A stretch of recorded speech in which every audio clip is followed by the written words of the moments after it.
A very good morning, Zimbabwe. Welcome to Africa and Beyond Television Network. And my name is Ronald Wekwamakusha. So we are reflecting on what is happening in the nation of Zimbabwe. Remember that the Hope reported about the matter of Dr. Nembaware, who succumbed to injuries from an accident and he died in Mutare. According to the Hope, he failed to receive intensive care at the Mutare General Hospital and was supposed to be airlifted to Harare, but it failed because the government ambulances failed to be availed.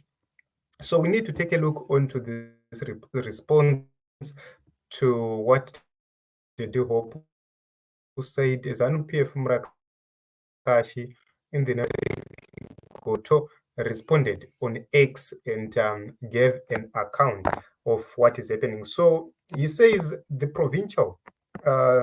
Victoria Hospital in Mutare currently has 3 operational ICU beds and care ambulances.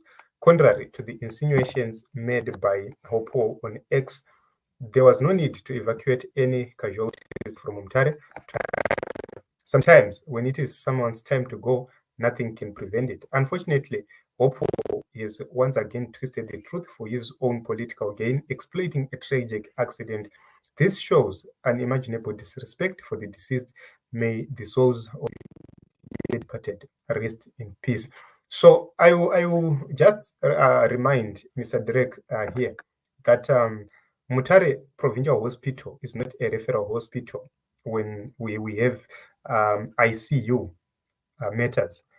We have, I think, UBH, Mpilo, we have Parenyatwa and Dararo Hospital as the only referral hospitals. But I believe the most referral hospitals are UBH and Parenyatwa.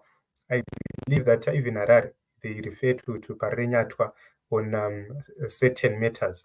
So we must understand that when a condition needs more specialized equipment and personnel, that person needs to be transferred to Parenyatwa. And Derek Goto misses that. That is a reality which is here in Zimbabwe.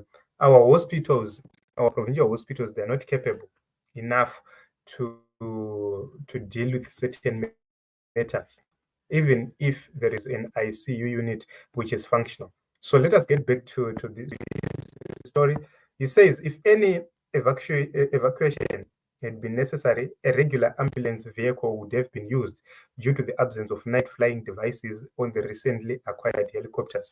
So he clearly indicates that the helicopters which were acquired, 18 of them, they do not have night flying devices fitted on them, and that makes us question to say this is how much with these helicopters, why is it that they don't have night flying equipment on them when you know for sure that they are supposed to be ambulances, because an ambulance works at any time, being it during the day or in the evening, and that is a cause of concern.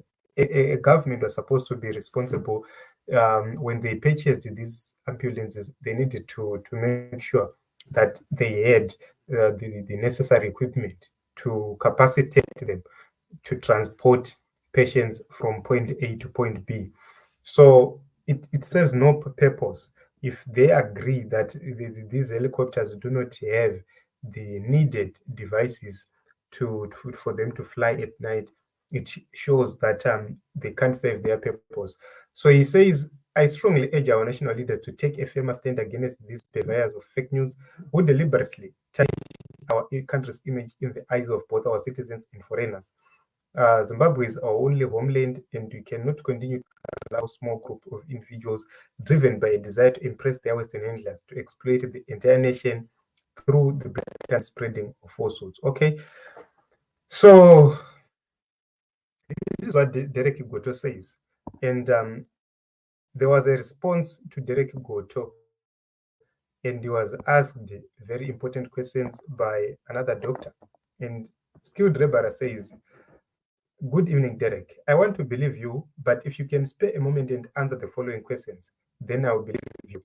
One, you say 3 operational beds at Mutare Provincial Hospital. I have a few questions. How many anesthetists are there?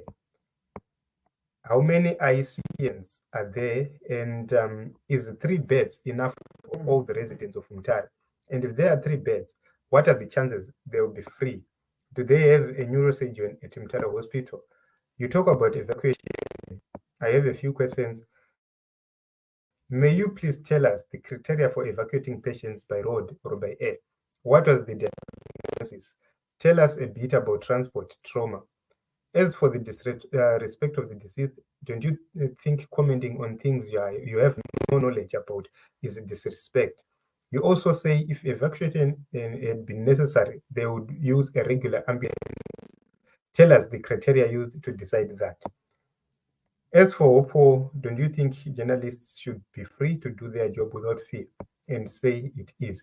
So these are very important issues here raised by Dr. Skilled Rebara, and I have not seen any response. The only response which is here is from Dr. M. Tambudzi, who says, go ask the medical team in Mutare. It's not me who attended the patient. You raise important questions, but to the wrong person. This is someone who is not in this conversation, who is actually responding to this. So said Oppo was misrepresenting facts. So I thought you had the facts. I realized you don't have the facts pertaining to the matter, and Oppo had the facts. Good day. So this is something which is worrying in Zimbabwe. ZANU PF people are always there to defend themselves, not to take responsibility. Wise leadership takes responsibility and corrects where they've erred. When you see that I have done a mistake, you must correct yourself. Defending yourself does not solve the problems we have, because no matter how much you try to defend yourself, you have that responsibility to actually answer everything.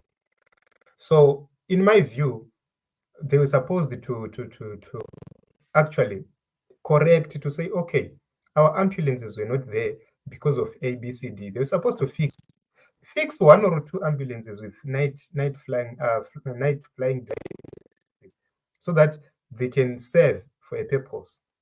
They can be there in terms of emergency. Also, he mentions that there are 3 ICU beds.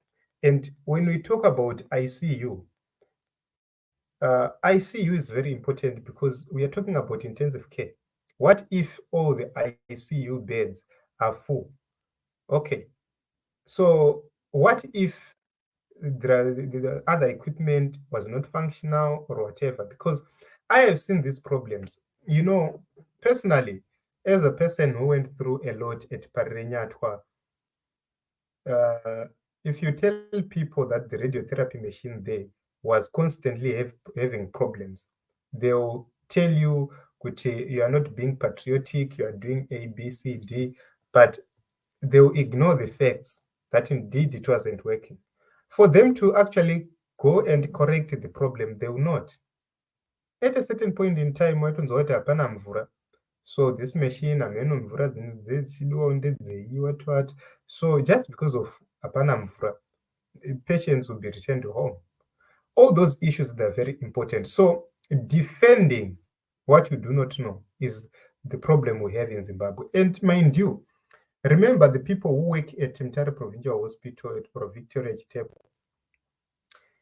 If you go with to them, they will not tell the truth, because you are going to them makavavhurira ziso, makavabatira Patriotic Act, muchivaudza kuti ndimo atengesi. So nobody will ever tell you the truth. But when government starts to take responsibility, it helps itself, because people start to be honest. Each and every time you ask somebody is honest. At a certain point in time, you go to a particular office and you want the truth, and nobody will tell you the truth. Why? It's because they know that you are always defensive. So that is the reason why our leaders are always misled and misdirected. is because of people like Derek Ogoto, because they are there to defend nonsense. They are there to defend things which are not proper. So I don't know. This is what is happening in Zimbabwe. ZANU PF believes that everything is well at Victoria Chitepo Provincial Hospital, formerly known as Mutare Provincial Hospital. I don't know, guys, what you think regarding these comments. Let us talk in the comment section.